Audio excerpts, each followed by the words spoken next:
কলকাতা এবং আশেপাশে এই ধরনের অগ্নিকাণ্ড এছাড়া অনেক পুরনো শহরগুলোতেও এরকম ঘটনা ঘটেছে। আর তার প্রপার ইনভেস্টিগেশনও হয় না। আমরা জানি এর আগে বড় হসপিটাল আগুন ধরেছিল, মর্মান্তিক ঘটনা, সেগুলো চেপে দেওয়া হয় এবং তার যে আইনিগত বৈধতা সমস্ত কিছু সেটা দেখাও হয় না। একদিন চলেছে, টাকা পয়সা দিয়ে হয়ে যেত। আমাদের সরকার সেটা বরদাস্ত করবে না। মাননীয় সিএম বলেছেন সব নিয়ম মেনেই হবে। যেমন যেমন মন্ত্রিসভা বিস্তার হবে, মন্ত্রীরা দায়িত্ব নেবেন, তারা প্রথমে এগুলো খুঁটিয়ে দেখবেন।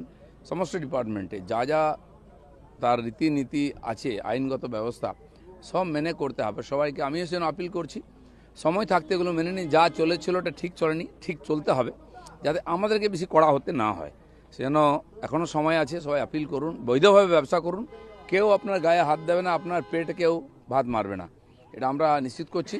সেই জন্য বৈধভাবে ব্যবসা করুন এবং ভালো করে ব্যবসা করে লাভ করুন। আমরাও চাই আমাদের ইকোনমি স্ট্রং হোক, কিন্তু অবৈধভাবে কোনো কিছু করা যাবে না।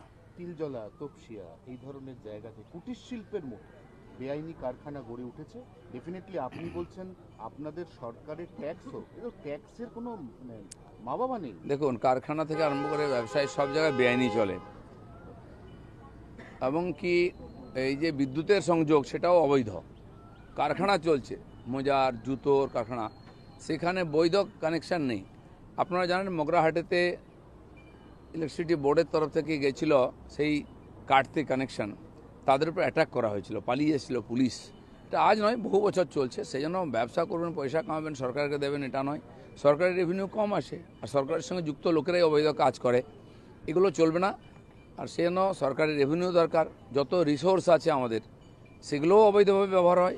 অলরেডি বহু জায়গায় অবৈধ গুন্ডা ট্যাক্স বন্ধ হয়ে গেছে, বালি পাথর ইত্যাদি কয়লার অবৈধ বন্ধ হয়ে গেছে কারবার। এই ধরনের ব্যবসাতেও যে ধরনের অবৈধ কাজ চলছে সেগুলো বন্ধ করতে হবে, নাহলে বৈধ